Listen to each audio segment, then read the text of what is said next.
Taste the Daily. Madurantakam சட்டமன்ற தொகுதியில் அரசு போட்டித் தேர்வுகளுக்கான பயிற்சி மையங்கள் தொடங்கப்படுமா என அதிமுக சட்டமன்ற உறுப்பினர் மரகதம் குமரவேல் சட்டப்பேரவையில் கேள்வி எழுப்பினார். இதுகுறித்து சட்டப்பேரவையில் அவர் ஆற்றிய உரையை தற்போது கேட்கலாம்.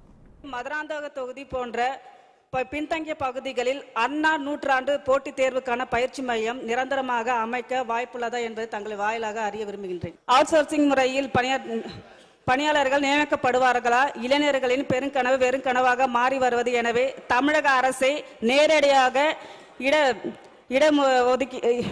இடஒதுக்கீட்டு அடிப்படையில் பணியாளர்களுக்கான நியமிக்க அரசு முன்வருமா என்று தங்கள் வாயிலாக அறிய விரும்புகின்றேன்.